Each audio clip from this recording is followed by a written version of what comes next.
Ireland's long history is riddled with folklore, ancient mythology, and ancient societies, which include the Druids, who were highly regarded among the Celts. They were considered teachers, wise priests, and even as magicians. Many stories and myths indicate that the Druids frequented oak forests a lot. Subsequently, the Celtic meaning of the word Druid is knowing or finding the oak tree. Stories of fairies playing pranks on farmers and leprechauns hiding their gold at the end of a rainbow are other examples of legends preserved in Celtic society.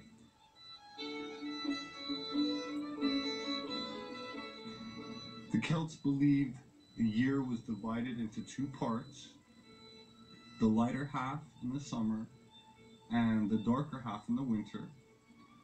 Samhain, or Halloween, was the division between these halves. The Celts believed that the veil between our world and the other world was thinnest at this time. The day after October 31st, which is Halloween, is the Day of the Dead on November 1st, or All Saints' Day, when those who have passed away are remembered, and some Celts would wear costumes to confuse the spirits potentially roaming our world during the time of transition.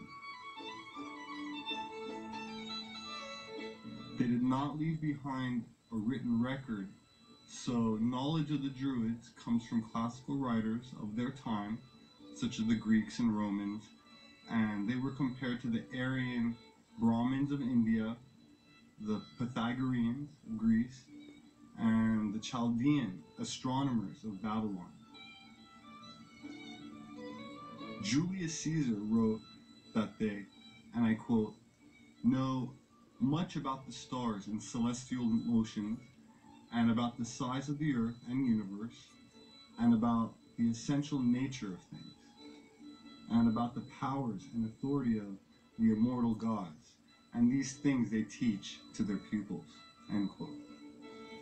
That said, there is surprisingly very little that is known about the ancient origins of the Druid, at least as far as academia is concerned.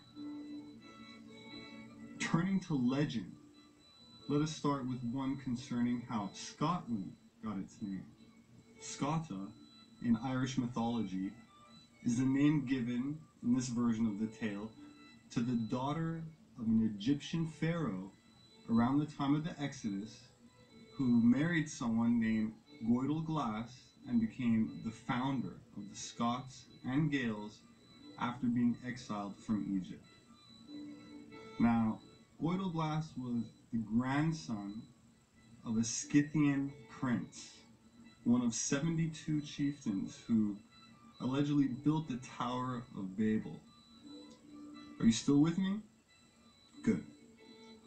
Goidel Glass is credited with the creation of Gaelic, which is the Proto-Irish language, and it's from one of the original 72 languages that allegedly arose from the time of the confusion of tongues, the part in the Bible where God gets upset and destroys the tower and disperses the people, confusing their languages.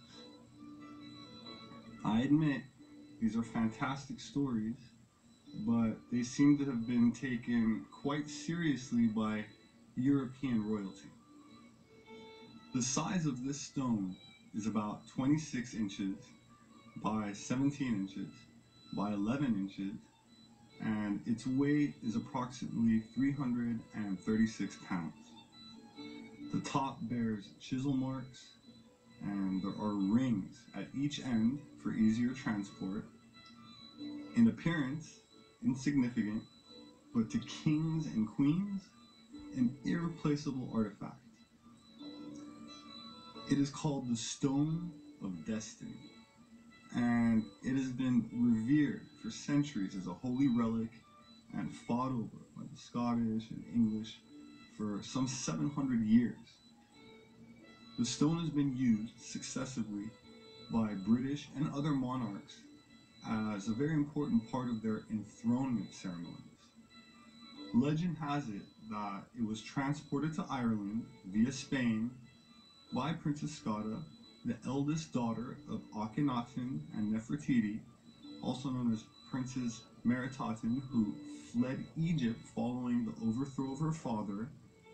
For those interested to go deeper down this rabbit hole, you can check out a book written in 1939 by none other than Sigmund Freud called Moses and Monotheism. The grave of Princess Scotta allegedly lies in an Irish valley known as Glen Scoithin, or Vale of the Little Flower, indicated by a road signpost, and the trail from the road leads along the stream to a clearing where a circle of large stones marks the gravesite. As for Egyptian graves, there are a striking number of red-headed royal mummies belonging to the Hyksos pharaohs, a word which meant foreign rulers to the ancient Egyptians. There's no doubt that the Hyksos were foreign to the African continent, as they introduced the horse and chariot to Egypt, and there are no horses at all in the sub-Saharan African fossil record. They also introduced some advanced metal, and there are now interesting discoveries being made regarding genetics.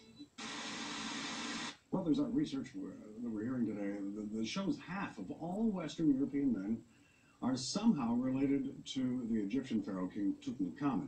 Not only do half of Western European men have this connection, genetic profile connection, but 70% of men in Britain, which is astounding. But they all have the same genetic profile or same ancestry as King Tut from Egypt way back when. And here's what's really shocking about this.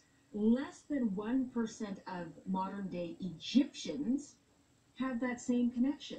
So it kind of makes you wonder, well, if he's Egyptian, but the ancestry isn't Egyptian, how did it evolve? Which way did it move? And it looks like it didn't start in Egypt, but it evolved and went to Egypt and may have started in Europe, and that's why all the Europeans have this background. Isn't that interesting?